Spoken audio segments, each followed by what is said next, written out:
Katrins, we have never out loud said to each other that her goal is to win the CrossFit Games. We've talked about this before. It's just not the way we operate. Our goal is to have an amazing training and practice session every single day. Create that X on the calendar saying, today we did this. And over time, that builds into something amazing. There's gonna be a whole lot of things that are outside of your control. Let them go. Let them go. Just focus on what is the best thing I can do. The best thing I can do to maximize my potential. My potential. My potential. 5, 4, 3, 2, 1, go. All right, Ben. It is January 3rd, so a time when a lot of people are thinking about the year ahead, maybe the year behind, and obviously very common to set aside some time to think about goals or New Year's resolutions. So I thought this would be a good time to talk to you about that, especially in light of the fact that I know you hate New Year's resolutions. So I wanted to begin first with, why do you hate New Year's resolutions? I don't hate New Year's resolutions. New Year's resolutions, you could say, were responsible in large part for changing much of my life. Mm-hmm. So they were effective for a part of my development as a person, as a coach, as a businessman, as a person that likes to live with some sort of self-discipline. So when I was very young, I would do New Year's resolutions, and it would be things like, I'm not going to eat chocolate for this year, or I'm not going to, whatever it was. As I got into health, I made some really drastic New Year's resolutions where every single year I literally give something up. Starting my junior year of college, I gave up red meat, and then that went away. I came back to red meat. But another year I gave up sweets, didn't do sweets at all. Another year I gave up baked goods, didn't do any baked goods. And those things stuck. Like, I didn't eat a sweet or a baked good for 14 years. Wow. So they have their place and they can be powerful. So for people that they work for, I love them, mm-hmm. right? So if they work for you and you're doing them and it's changing your life, awesome. That's not the vast majority of people. The vast majority of people make New Year's resolutions, and then everyone knows the story. By Valentine's Day, they're long forgotten. If not, it's already January 3rd. I'd be impressed if a lot of people are holding on to them today, right? So for the very small population of people that are incredibly self-disciplined, that are incredibly goal-oriented, that have that willpower to stick to something, awesome. It's a starting point. It's a checkpoint. It's a place to move yourself forward. I don't think that's most people, and that's why I don't like them, because I think people think goals or resolutions as something they're not enough to move the needle, and that's why I don't like them. Okay. So first question is, why do you think you're the type that worked for when it doesn't work for a lot of people? Is that a result of something? You said junior in college, you gave up that. Had you spent the last 10 years or the 10 years prior setting goals and figuring that out? Or are you just, like you said, some people, that kind of big, I'm not doing this anymore, mm-hmm. that just works. And for a lot of people, it doesn't. Are you just the type that it works for? Or is there something specific in there about you or that you've done that makes you that? I don't know if it's specific, unique to me, but something that I enjoy is the challenge of self-discipline.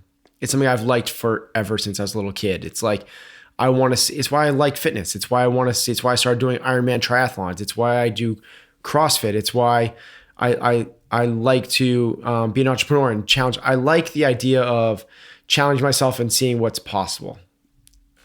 I think there's a lot of people out there that are like that. And for those people, I think New Year's resolutions would work well, and goals probably work fairly well for those people. But again, I don't think that's the majority of people. And I think that we're talking to the vast majority like they're those type of people.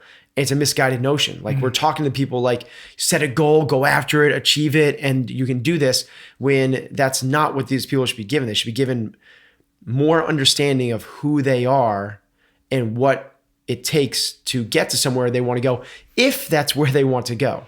I don't think people understand. I think people set goals haphazardly, or resolutions haphazardly, thinking it's something that they want, when in fact it's not. Okay. So let's back up. Let's talk to the people who aren't, who can't say on January 1st, I'm not eating a piece of chocolate, and then never does it again for 20 years.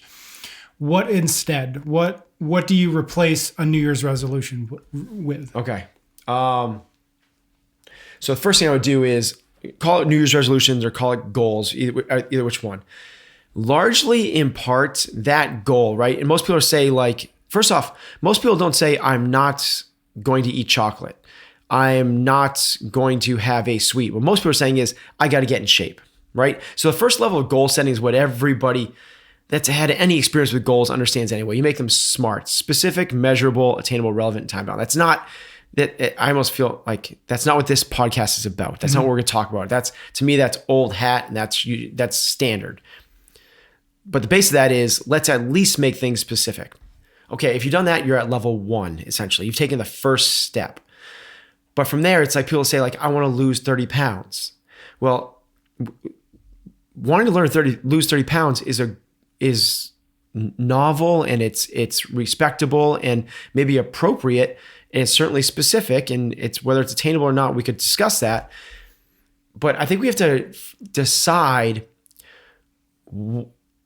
how much you're willing to commit to that. Mm-hmm. Like, what are you willing to do to make that happen? And more so than the goal itself, let's talk about the necessary process to make that happen. On a day-to-day activity level, what does that look like? If this is what it takes to make that happen. So let's say someone says, they're super motivated, they're super psyched to the craziness of 2016 was over and all the stuff that came with that. Now 2017 is gonna be the year of transformation for them. They're gonna lose 30 pounds in the first 3 months. Great, let's do that. Okay, here's what that looks like on a day-to-day basis. Are you willing to commit to that? It entails, and we do this for any sort of goals, right? Mm-hmm. But let's talk about somebody that wants to lose weight. It's what it means is you're going to work out every single day. Are you willing to do that? You're going to eat. You're not. Let's take some foods and let's just cross them off the list. You are not going to eat these foods. And then from there, let's create a determine your level of discipline, which is when it gets hard, and it's going to get hard. If it was easy, you would have done it last year or the year before. The last 7 years you've been thinking about this. It's not a met level of want because you've been wanting this for so long. I know you have. If you're saying a New Year's resolution, it's not like this epiphany like, whoa, there it is. You've been thinking about this for a long time. So it's not a matter of like this revelation you're thinking about it. It's how much are you willing to give up to make it happen? And that should be the resolution. I am resolving to, no matter what happens, to work out every single day. Now that means I'm going to wake up every single morning at 6 a.m. and run 5 miles, 3 miles, 2 miles, 1 mile, half a, whatever it is. But it doesn't matter the distance. It doesn't matter that. What matters is you're committing yourself to the process of doing it every day. And I will not break that consistency. It will not go away. That means if I had some crazy travel plans or my kids got sick or I got no sleep last night, it doesn't matter. What the important part is the consistency to that process. And there's a Jerry Seinfeld reference that kind of ties this into it ties this up. And the story is Jerry Seinfeld, everyone knows, the most successful comedian in history, $278 million in 1 year. That's not accumulation. In 1 year, he made $278 million. And he still continued to play these kind of small time nightclubs because he was interested in honing his craft. Yep. A up and coming comedian asked him after one of his gigs, do you have any advice for me? How I want to break into Hollywood. Do you have anything I think that I should do? What worked well for you? And I love this because it was no big astronomical step. It was truly create the habit. Mm-hmm. What he said was buy a full year calendar and put up on your wall, in your office, in your basement, wherever it is you do your work. Full calendar year wall. And on day 1, January 1st, write one joke. If you write one joke, cross off that day with a big red X. On January 2nd, write a joke and cross it off with a big red X. And after you do that for 2 or 3 weeks, what you'll see is this a building chain. Your goal is not to break the chain. And that's the deal, is if like you want to lose 30 pounds, if you want to be the best comedian in the world, it's not rocket science.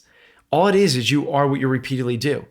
Jerry Seinfeld's a great comedian because he wrote jokes every single day. Some are going to be good, some are going to be bad. Some of those runs you get up in the morning are going to be terrible, some are going to be great. It doesn't matter. The idea is don't break the chain, dial in the habit. So then when you're thinking about that, you're not thinking about, or maybe you are, but you're not thinking about, I'm going to lose 30 pounds and this is how I'm going to do it. You're thinking simply, like, in other words, do you set that goal up, that sort of that big goal?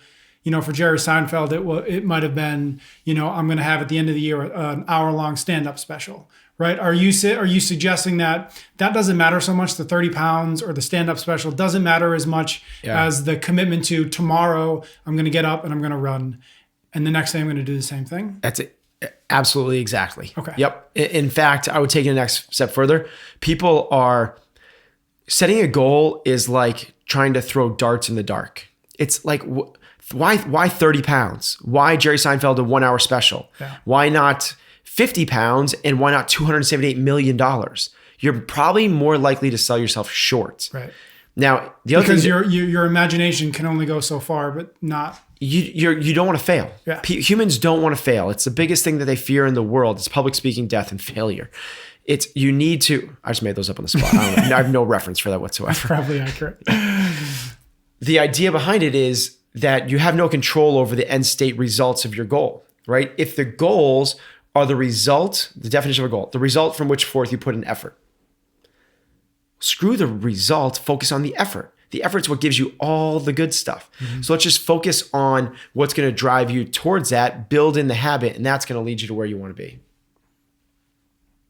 Where do people, so the thing that I imagine some people thinking is, okay, back up. So the thing that's really interesting in that is the daily habit, or the daily discipline, right? The writing the one joke, going to the gym, every day. Is that the element in it that's important, the daily part of it? Or is it just as good to say, I'm going to go to the gym Monday, Wednesday, Friday, and I'm not going to miss Monday, Wednesday, Friday? Is that just is that a weaker version, but still an effective one, you think? Or does it need to be every day? Yeah, I think it should be an everyday thing, because I truly believe it's a chain, and the chain is what builds the momentum. It's what creates the habit and defines who you are.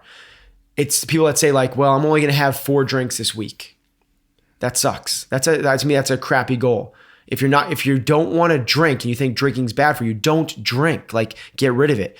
If you think that going to the gym, or not even going to the gym, but working out and being active is important, that's what you want to do it every day and mark it off every single day. And that habit done time and time again. It's what you are, what you repeatedly do. It's not what you aren't what you do sometimes. You occasionally. Right. It's not what you occasionally do. It's like people say like, I'm going to eat. People make the goal of like, I'm going to get healthy this year. So everyone knows what healthy is. It's exercise and diet. So like, I'm going to eat cleaner, I'm going to eat less, and I'm going to exercise more. That's a shitty goal. That sucks. Right. Like, let's define what it is, and then let's do that every single day. If you can't do it every day, I think what's easier is say something that you're not going to do every day. The abstinence to me is easier than the proactivity. It's easier for me to say, I am not going to have bread. I am not going to have desserts. It's much easier for me to say that than to say, I am going to have vegetables at every meal. That's hard. Like, you have to like plan, prepare. Saying no is just saying no. Like, that's totally 100% in your control. There's no reason in the world other than your conscious choice that you're saying, I'm going to have that. It's the same thing with, you have to put things 100% in your control to make that happen. And that's why I like say no to one thing, just that. The other thing I want to back up with is in terms of the goal part of it, the reason other goals, which I don't like, is they become this big like elephant in the room. They become this big scary thing. They become this thing like, am I going to make it or not? And there's this fear of failure again, and people just pull it away, because the worst thing to people's mind is like, to try really hard and not make it. Well, I think that's a great end result. Why not try as hard as you possibly can and not make it? To me, that's so much more valiant and respectable than not trying very hard and not making it at all, or not trying very hard and setting a really low standard goal and making it. It's easy to hit. Yeah. So what goals end up being is just pressure. It's just this thing where like, if you want to deadlift 400 pounds this year, every day you go in the gym and you have a bad day, it's like, oh my God, that's such a bad day. I'm not going to make my goal. Well, if your goal is just to go into the gym and lift, you're totally in your control. You can do that. Chances are, if your goal is to go in the gym and lift, you're going to get the 400 pound deadlift anyway and probably supersede that more so than you ever thought possible. Yep. Or you get it much faster than you thought possible. Katrins, we have never out loud said to each other that her goal is to win the CrossFit Games. We've talked about this before. It's just not the way we operate. Our goal is to have an amazing training and practice session every single day. Create that X on the calendar saying, today we did this.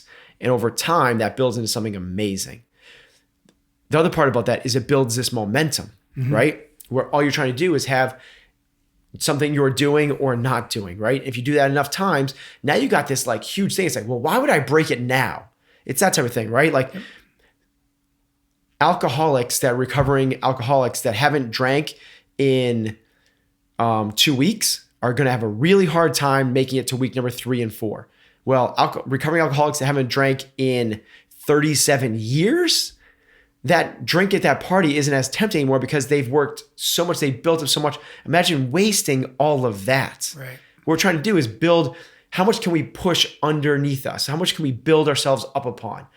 And I think that's the better approach than saying like, I'm shooting for that way out over there, which I'm really not sure if it's the right thing that I'm going for, if it's achievable, if it's the right time or anything else. Okay. So this idea of the sort of the daily discipline, what happens in your mind if you were to do this and you missed a day or you missed 2 days?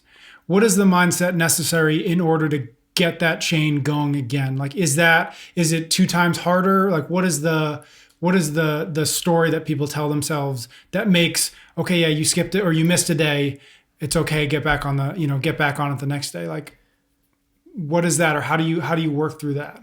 Part of it is, again, just to focus on the daily discipline, not on the end goal, right? So if it's the end goal and it's a really bad day, you need to do it, you're like, well, there goes the whole goal. If it's just a matter of creating the chain, creating the process, creating the daily habit, one day I didn't get it. Okay. The next thing I can do is get back on the horse and start it up again. And my goal is now to have to build up the next biggest chain I possibly can, starting this thing again. It's not easy, right? None of this is easy. But again, one of the reasons I like the don't do something is because chances are, if it's, let's say this year, your goal is to eat healthy. Instead of saying like, I'm going to drink more water, I'm going to have more vegetables and more clean proteins, and I'm going to weigh and measure my food. Those are really hard. I'm not saying they're wrong goals, but you have to recognize what is your discipline level. What is your dedication? You have to determine the discipline before you go into that, because that's going to be a really hard road to hoe. Much easier to me is if your goal is for nutrition, is say, I am not going to have a dessert. I'm not going to have a sweet at tomorrow. That's it. I'm not going to have a sweet today even, right? Say it's today. And then tomorrow I'm going to start that thing over again and just keep that going for as long as you possibly can. That's where I set out when I started doing this was I'm not going to have red meat. And then I said, I'm not going to have sweets, and I'm not going to have soda. And then I gave up baked goods. And before I knew it, it had been a decade and I hadn't had any of those things. I didn't set out trying to create that. If I start off like, I'm creating a New Year's resolution where I'm not going to have bread, baked goods, muffins, cookies, or sweets. 10 years. For 10 years, starting January 1st, 2017. It's an impossibility. There's no way I could wrap my head around that.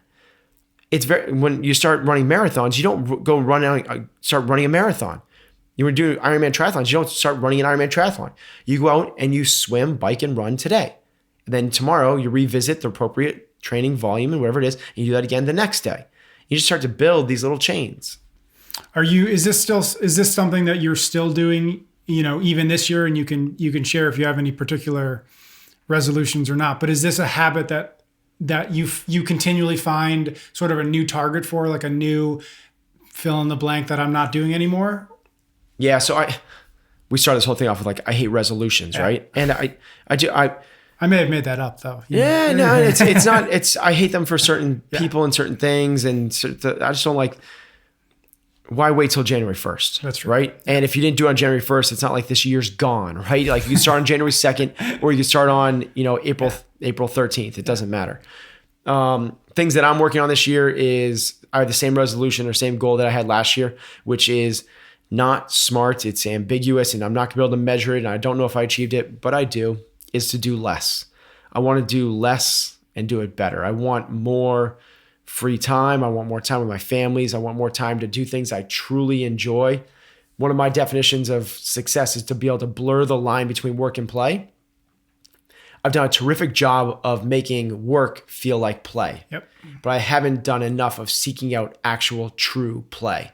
And I need to do more of going skiing and mountain biking and things like that. So my first one is to do less better, to be less busy. And my second one is someone up there, someone somewhere is telling me to get into meditation, because everywhere I turn,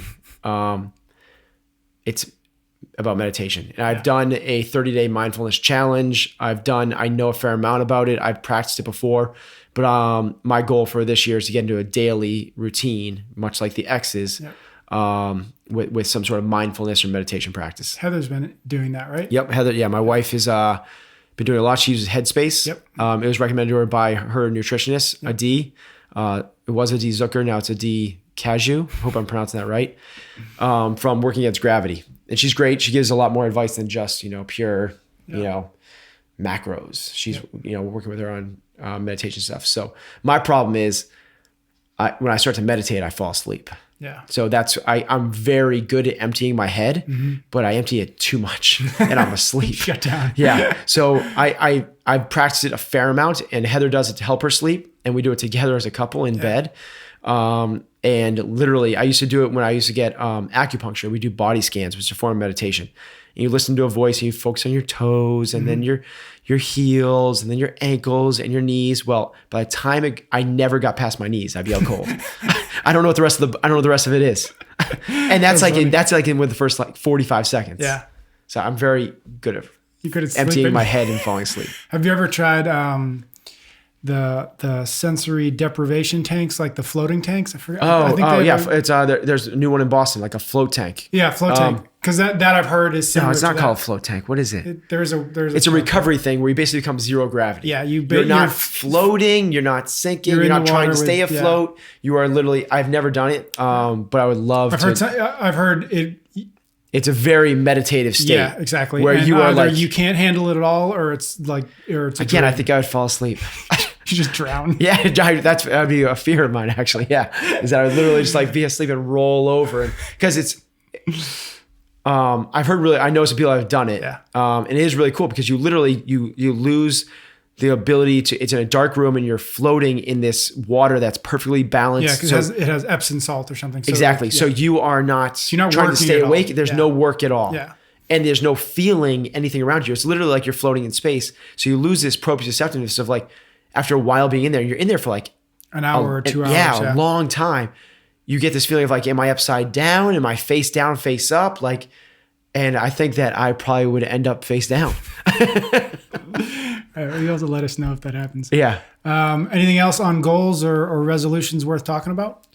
I think that the big thing is if goals work for you, that's great. Set goals, be goal oriented, but recognize that it's not about the end state. It's about the daily habits that you're creating. It's about the process. And before the process is your character. You have to work on developing, it's why it doesn't work for everybody, because people don't take the time to develop their character. It's a hard, scary thing to look at. Am I disciplined? Am I committed? Can I trust myself? Those type of things. Those are scary questions. It's much easier to say, I'm going to eat the cake today. Yeah. Or I'm going to hit the snooze button. It's then who am I as a person? And the next level of that is determine your level of dedication. So one of the things that is so impressed me with Katrin, and I put some of this practice in my own self, is 2 examples for Katrin. There is never, ever a missed training session. It doesn't matter what's going around. If she's flying and she's got a photo shoot and she has to do X, Y, and Z that day, she gets up earlier. She gets up at 4:30 to get it in. If it's all these things that she has, she says no to a whole bunch of things. It's when she goes out to eat with other people, she brings her scale with her so she can weigh and measure at other people's houses, or she brings prepared meals. Now, other people can laugh at that and look at that. That's weird and stuff like that. Well, in my saying is like, go ahead and laugh at me, for Katrin's sake. Like, here's a great story. At the athletes' dinner at the CrossFit Games this year, they do an athlete dinner where they announce the first day of workouts and they say you're getting on a plane at 3:30 tomorrow morning and they don't know where they're going. And Dave Castro basically does a scare session. It's, watch out for the sharks. And that's basically what the whole dinner's about. Yeah. At that dinner, they serve the athletes food. Katrin brought her scale. And at the athlete table, she's there with all the other Girl Games athletes. She brings out her scale and she starts portioning out the food that they gave her and weighing out her macros and everything. And all the girls started laughing at her like, what are you doing? Like, this is good. And she's like, this is what I do. Mm-hmm. And it's worked out pretty well. Another thing that when I went through this, I challenged myself last spring to see what I was capable of on a nutritional standpoint. And I really had no end state goal of where I wanted to be in terms of like how lean I wanted to be or performance or anything else. I wanted to do it just for the sake of like, what can I commit myself to? And can I stick to it? And the thought was, I'm going to weigh and measure my food for 30 days, eating clean, whatever you want to call it, paleo, whole foods. So weighed and measured exactly down to what I needed to and only clean foods. If I wasn't able to eat that, and zone proportioned. If I wasn't able to do that, so to me, it's like the hardest core thing there is, right? It's like, it's everything. It's quantity and quality. Yeah, so it's quantity, quality, but the difference between macros and zone is like I could have all of my oatmeal now and I could have all my protein later. So this is literally every single meal was 40, 30, 30. Gotcha. Perfectly balanced out, way down to all that stuff, and real whole foods. No, like I'm going to get my carbohydrates in with a donut, right? I want to see if I can do that for 30 days. And my dedication to discipline was for myself. I told myself, if I can't do that at a meal, I don't get to eat that meal. So because of that, it was like every meal was perfect. And if there wasn't, there's my out. I have an out. The out is not the donut. Right. The out is I don't eat. It's that type of thing. You could do something else. Like I am going to get up every single day at 5:30 a.m., no snooze whatsoever. And to do that, you have to go to bed at a certain time and dial in your nightly routine. Well, if you're dialing in your nightly routine and maybe that goes out of whack one day, your punishment to yourself, your dedication discipline is you still get up at 5:30 that day and you have to suffer through a tough day that day, knowing that's going to be hard. And the next time you're probably going to be a little more dedicated to the discipline of the nighttime routine. Yep. So you have to be willing to hold yourself to the standard that you set. People set these goals, and at the first blush of something that's like challenging, they're like, oh, okay, I'm going to eat clean. I was never going to do it anyways. Exactly. Yeah. I'm going to eat clean. And on the first weekend, their buddies are going to the bar and the nachos come out and like, oh, okay, the nachos. Like, dude, like it's not rocket science. Like say no to the nachos no matter what. Like that's the way it is. And you just got to basically draw the lines in the sand. And the deeper you can draw that line and know that the other activity is over on the other side and you don't do that, the more likelihood you're going to do that. And just know that it's over there and I can't do that. For most of us, smoking cigarettes is not a challenge anymore because it's so far over there. You just have to kind of figure out where the line in the sand is, where your standards fall, and make sure that you are holding yourself to that. Let us end it there. Thanks, buddy. Thank you.